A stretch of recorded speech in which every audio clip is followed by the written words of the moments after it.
열왕기하 17장 1절로 23절 한 절씩 교독합니다. 유다의 왕 아하스 제12년에 엘라의 아들 호세아가 사마리아에서 이스라엘 왕이 되어 9년간 다스리며 여호와께서 보시기에 악을 행하였으나 다만 그전 이스라엘 여러 왕들과 같이 하지는 아니하였더라. 아수르의 왕 살만에셀이 올라오니 호세아가 그에게 종이 되어 조공을 드리더니 그가 애굽의 왕 소에게 사자들을 보내고 해마다 하던 대로 아수르 왕에게 조공을 드리지 아니하며 아수르 왕이 호세아가 배반함을 보고 그를 옥에 감금하여 두고 아수르 왕이 올라와 그 온 땅에 두루다니고 사마리아로 올라와 그곳을 3년간 애워쌌더라.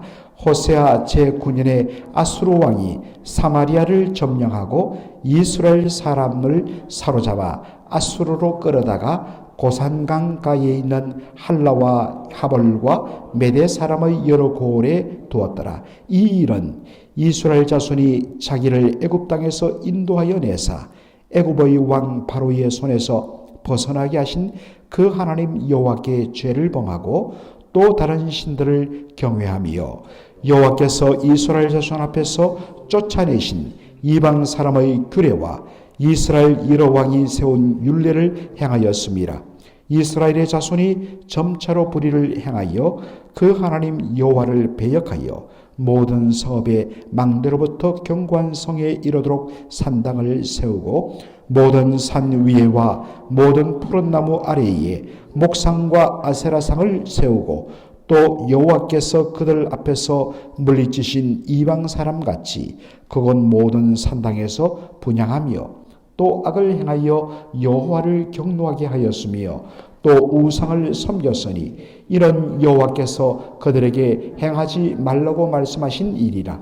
여호와께서 각 선지자와 각 선견자를 통하여 이스라엘과 유다에게 지정하여 이르시기를 너희는 돌이켜 너희 악한 길에서 떠나 나의 명령과 율례를 지키되 내가 너희 조상들에게 명령하고 또 내 종 선지자들을 통하여 너희에게 전한 모든 율법대로 행하라 하셨으나 그들이 듣지 아니하고 그들의 목을 곧게 하기를 그들의 하나님 여호와를 믿지 아니하던 그들 조상들의 목같이 하여 여호와의 율례와 여호와께서 그들의 조상들과 더불어 세우신 언약과 경계하신 말씀을 버리고 허무한 것을 뒤따라 허망하며 또 여호와께서 명령하사 따르지 말라 하신 사방 이방 사람들을 따라 그들의 하나님 여호와의 모든 명령을 버리고 자기들을 위하여 두 송아지 형상을 부어 만들고 또 아세라 목상을 만들고 하늘의 일월 성신을 경배하며 또 바알을 섬기고 또 자기 자녀를 불 가운데로 지나가게 하며 복술과 사술을 행하고 스스로 팔려 여호와 보시기에 악을 행하여 그를 경노하게 하였으므로 여호와께서 이스라엘에게 심히 노하사 그들을 그의 앞에서 제거하시니 오직 유다 지파 외에는 남은 자가 없으니라. 유다도 그들의 하나님 여호와의 명령을 지키지 아니하고 이스라엘 사람들이 만든 관습을 행하였으므로 여호와께서 이스라엘의 온 족속을 버리사 괴롭게 하시며 노략군의 손에 넘기시고 마침내 그의 앞에서 쫓아내시니라. 이스라엘을 다윗의 집에서 찢어 나누심에 그들이 느바스의 아들 여로보암을 왕으로 삼았더니 여로보암이 이스라엘을 몰아 여호와를 떠나고 큰 죄를 범하게 하며 이스라엘 자손이 여로보암이 행한 모든 죄를 따라 행하여 거기서 떠나지 아니함으로 다같이요 여호와께서 그의 종 모든 선지자를 통하여 하신 말씀대로 드디어 이스라엘을 그 앞에서 내쫓으신지라. 이스라엘이 고향에서 아수르에 사로잡혀 가서 오늘까지 이르렀더라. 아멘. 오늘 저는 끝내 돌이키지 아니하였으므로 라는 제목으로 말씀을 전하고자 합니다. 사실 북왕국 이스라엘은 생겨서는 안 되는 나라였지요. 왜냐하면 하나님께서 다윗에게 언약하기를 내가 너의 후손들이 왕위에 계속적으로 오르도록 해주겠다고 사무엘하 7장에 다윗과 언약을 맺으셨기 때문입니다. 그러므로 그의 후손들이 하나님 말씀을 따라 말씀에 순종하면서 정말 이스라엘의 왕의 직분을 잘 감당하면 그 놀라운 영화와 영광은 계속적으로 이어지게 되어 있었습니다. 그런데 다윗의 아들 솔로몬 말년에 어떤 일이 일어납니까? 열왕기상 11장을 보면 잘 나와 있습니다. 그 지혜롭고 그 총명하고 그 하나님을 아름답게 섬기던 솔로몬이 말년이 되면서 자기 영광에 취하면서 그리고 수많은 이방의 공주들과 결혼 동맹을 맺어서 그들을 아내로 맞아들이면서 그들을 위하여 바로 그들이 섬기던 그러한 신전들을 예루살렘 온 곳곳에 세우면서 그도 마음이 혹하여서 우상 숭배에 빠져버리게 됩니다. 하나님께서 여러 번 경고했지만 그는 끝내 듣지 않습니다. 그래서 그가 죽은 다음에 하나님께서 나라의 북쪽 10개의 지파를 찢어서 분리시켜버립니다. 그리고 그것을 주도한 사람이 바로 에브라임 지파 소속의 여로보암이었습니다. 그래서 이 여로보암과 북왕국의 존재 이유는 바로 다윗 왕가를 정신 차리게 하는 역할이었습니다. 북왕국 이스라엘 왕들이 하나님 말씀대로 순종하면 하나님께서 그 나라가 부강하고 잘되는 모습을 통하여서 원래 저 복이 우리가 누려야 할 복인데 바로 남왕국 유다 사람들과 그리고 다윗 왕가의 그 후손들로 하여금 거룩한 바로 시기와 질투를 하게 하여서 정신 차리도록 그러한 역할을 하도록 허락한 것이 바로 북왕국 이스라엘이었습니다. 그런데 북왕국 이스라엘의 첫 번째 왕이 되었던 여로보암은 어떡합니까? 어떻게 하면 내가 이 왕권을 유지하며 이 북영화를 내 자손들에게 이어줄까라는 생각에 몰두하게 된 것입니다. 그래서 만든 것이 바로 북왕국 이스라엘의 제일 북쪽에 있는 단과 제일 남쪽 지점에 있는 베델 두 곳에 금송아지 우상을 만들고 보라, 이 금송아지가 바로 너희 조상을 애굽 땅에서 인도해낸 여호와 하나님이시다. 바로 그러한 금송아지 우상 숭배를 만들어 내게 됩니다. 그 결과로 북왕국 이스라엘의 지나온 역사 200년의 역사를 살펴보면 끝없는 바로 반란과 쿠데타와 모반으로 점철된 역사였습니다. 계속적으로 왕위가 바뀌어버립니다. 오늘 본문에 등장한 왕 호세아, 이 호세아는 북왕국 이스라엘의 마지막 왕이었는데 그도 자신의 주군인 르말리아의 아들 베가를 죽이고 그 왕위를 찬탈한 인물이었습니다. 오늘 이 북왕국 이스라엘의 마지막 왕 호세아에 대하여서 이렇게 평가를 내립니다. 그는 여호와 보시기에 악을 행했다. 다만 자기 앞에 있던 북왕국 이스라엘의 왕들 같이 그렇게 악하지는 않았다라고 이야기합니다. 얼핏 보면 야 그래도 이 사람 나은데 라고 우리는 상대적으로 여호와 보시기에는 악했지만 이전의 다른 이스라엘의 왕들처럼 악하지는 않았기 때문에 그래도 좀 더 나은데 라는 상대적인 우리는 평가를 내리게 됩니다. 그리고 이것이 또 우리의 모습이죠. 그래도 내가 저 사람보다는 낫지. 그것 때문에 어떤 의미에서는 자기 자신에 대해서 후하게 점수를 주기도 합니다. 내가 부족하지만 그래도 저 사람보다 낫지. 그런데 성경의 평가 기준은 무엇입니까?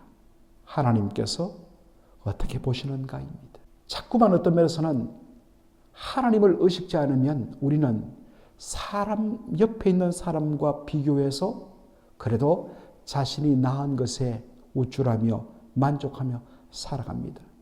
그러나 성경은 옆에 있는 사람 바라보지 말고 하나님 보시기에 나는 어떤 존재인가? 하나님이 나를 보실 때 나를 어떻게 판단하실까? 하나님의 심판의 저울에 올려졌을 때 나의 눈금은 어떻게 표시될 것인가? 바로 여기에 우리의 초점을 맞추면 되는 것입니다. 옆에 사람 보지 마십시오. 오직 하나님을 바라보시는 저와 여러분 되기를 소원합니다. 북왕국 이스라엘의 마지막 왕 호세아는 그 북쪽의 거대한 제국이었던 아수르 왕에게 조공을 바칩니다. 생존을 위하여 트라이뷰트 조공을 바칩니다. 그런데 가만히 보니까 저 남쪽에 있는 애굽 나라의 바로 왕이 자신을 도와줄 것처럼 보였습니다. 그래서 몰래 신하들을 그곳으로 보내어서 애굽 왕 바로와 그렇게 비밀 협약을 맺고서 그 애굽 왕 바로가 자신의 든든한 뒷배가 되어 줄 것이라는 확신을 가지고서 북왕국 이스라엘 왕 호세아는 지금까지 조공을 바치던 아수르 왕에게 더 이상 우리는 당신에게 충성하지 않습니다. 조공을 바치지 않고 거절해버립니다. 이것을 안 아수르 왕이 군대를 몰고 와서 단번에 그냥 호세아를 잡아 감금하고 그리고 아직도 항복하지 않는 사마리아를 포위합니다. 마침내 3년의 고사작전을 거쳐서 모든 사마리아 성의 식량이 다 떨어지게 되니까 문을 열고 항복하게 되므로 이 북왕국 이스라엘은 멸망당하게 됩니다. 이때가 역사적으로 BC 722년이 되는 것입니다. 여러분 이런 중요한 역사적인 연도는 꼭 기억할 필요가 있습니다. 북왕국 이스라엘은 아수르에 의해서 멸망되었는데 언제 멸망되었다고요? BC 722년. 앞으로 보겠습니다만 남쪽에 있던 남왕국 유다는 어느 나라에 의해서 멸망되죠? 바벨론에 의해서. 이 아수르를 무너뜨린 바벨론에 의해서 멸망되는데 그때는 BC 586년이 됩니다. 이 두 연도는 여러분이 꼭 기억하실 필요가 있습니다. 북왕국 이스라엘을 멸망시킨 아수르 왕 살만네셀은 수많은 백성들을 포로로 끌고 가서 정말 이 아수르 곳곳에 흩어서 노예로 살게 만들어 버립니다. 열왕기상 17장 바로 7절로 23절은 왜 북왕국 이스라엘이 멸망당했는가 그 이유를 소상하게 밝힙니다. 근데 자세히 읽어보면 똑같은 내용이 표현만 달리할 뿐 계속해서 몇 번 반복되는 것을 볼 수가 있습니다. 한마디로 요약하면 이스라엘 백성들이 하나님 백성된 신분과 그들의 위치와 사명을 벗어나 불순종했다라는 것입니다. 여러분, 하나님의 백성은 무엇입니까? 하나님을 나의 하나님, 나의 왕으로 모시는 그러한 백성들입니다. 그러므로 하나님의 백성은 하나님 외에는 다른 신을 섬겨서는 안 되는 것입니다. 그리고 하나님께서 전적으로 나의 하나님이 되시고 나의 왕이 되시기 때문에 그분은 당신의 백성은 반드시 책임진다. 그러므로 하나님께서 다 때를 따라 공급하시고 책임지시고 외국의 이방 나라들이 공격하면 하나님께서 친히 다 막아주시고 보호하여 줄 줄 믿는 믿음으로 내가 할 일은 오직 그 하나님의 말씀에 따라 순종하며 하나님의 법을 따라 사는 것입니다. 하나님이 요구하는 말씀 순종은 여러분 어떻게 생각하십니까? 우리가 율법 순종, 하나님의 계명을 지킨다. 벌써 이 단어가 주는 무거움이 우리를 짓누릅니다. 그러나 신명기에서 말씀했듯이 하나님의 말씀과 요구는 결코 무겁거나 결코 어려운 일이 아닙니다. 왜냐하면 모든 계명과 그 계명을 어떤 면에서는 풀어놓고 적용해 놓은 율법의 바로 출발점, 근본 내용은 딱 두 가지밖에 없기 때문입니다. 하나님의 사랑, 이웃 사랑입니다. 하나님의 사랑은 딴 것이 아닙니다. 하나님께서 나의 하나님이 되시고 나의 아버지가 되어 주시기 때문에 그분은 나의 모든 것을 책임지신다. 내가 할 일은 하나님의 하나님 되심을 인정하고 하나님 외에 다른 신을 내 마음에 두지 않는 것, 오직 하나님만을 내가 섬기고 예배하고 경외하면 되는 것입니다. 그리고 바로 하나님께서 하나님의 형상으로 지은 바로 옆에 있는 이웃들을 바로 내 몸같이 사랑하면 되는 것입니다. 그런데 이스라엘 백성들은 이 지극히 정당하고 지극히 단순하고 쉬운 요구를 그들은 외면하고 거부합니다. 그리고 가난과 주변의 우상 숭배에 완전히 빠져버립니다. 시간이 지날수록 처음에는 바알을 섬겼다가 그 다음에 아세라를 섬겼다가 그 다음에 하늘의 일월 성신, 하늘의 일월, 해와 달과 성신, 하늘에 있는 이 별들, 이것을 극진하게 섬깁니다. 그리고 마지막에 보면 자기의 자녀들을 바로 불태워 바치는, 몰렉 신에게 바치는 그 우상 숭배에 그들은 몰두하게 됩니다. 여러분, 이유는 무엇이냐?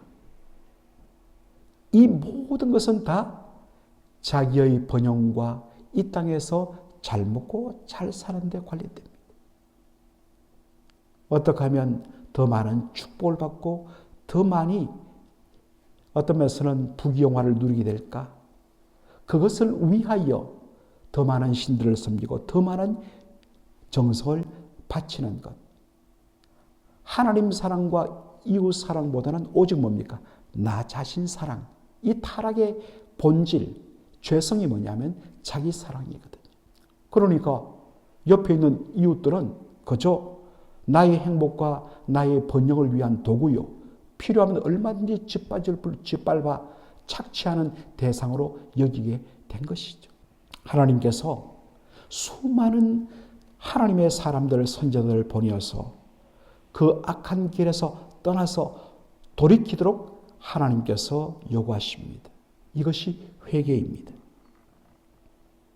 그러나 그들은 듣지 아니하고 목을 곧게 하여서 끝까지 저항하고 하나님 앞에 불순종합니다. 여기에 목이 곧다라는 이 말은 뻣뻣하게 고개를 쳐들다 이런 의미보다는 원어적인 의미는 바로 나귀가 밧줄에 묶어서 가자고 당기는데도 불구하고 끝까지 가지 않기 위해서 네 발을 땅에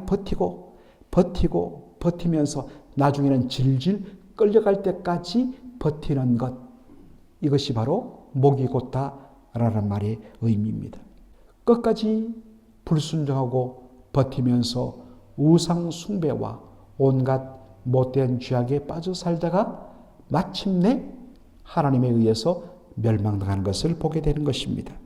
그런데 문제는 남한국 유다의 안타까운 반항입니다. 19절에 보니까 유다도 그들의 하나님 여호와의 명령을 지키지 아니하고 이스라엘 사람들이 만든 관습을 행하였으므로 라고 되어 있습니다. 바로 자신의 동족이요, 바로 위쪽에 있는 이웃인 북왕국 이스라엘이 어떻게 하다가 저렇게 처참하게 망하 있는가를 똑똑하게 보았습니다. 그런데 문제는 그것을 보고도 하나님의 말씀을 지키지 않고 오히려 그 북왕국 이스라엘이 행했던 그 악을 따라 그들의 관습을 그대로 답습하며 행했다는 것입니다.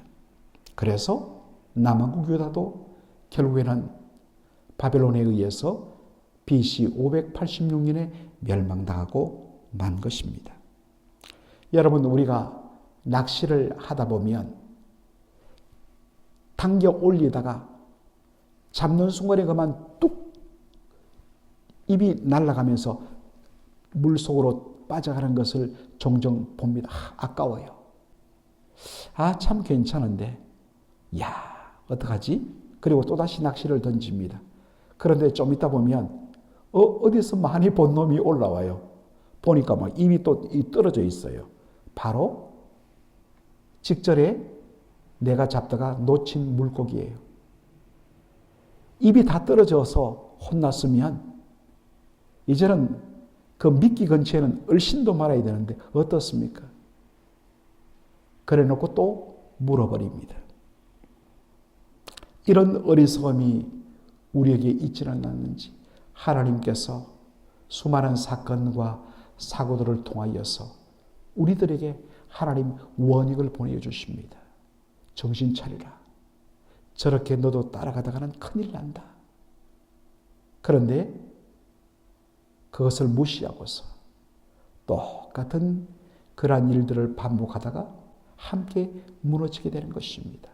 하나님께서 지금 여러 뉴스와 사건과 사람들을 통하여서 하나님께서 반복적으로 여러분에게 또 저에게 주시는 그러한 경고의 나팔과 원인은 무엇인지 살펴보시기 바랍니다.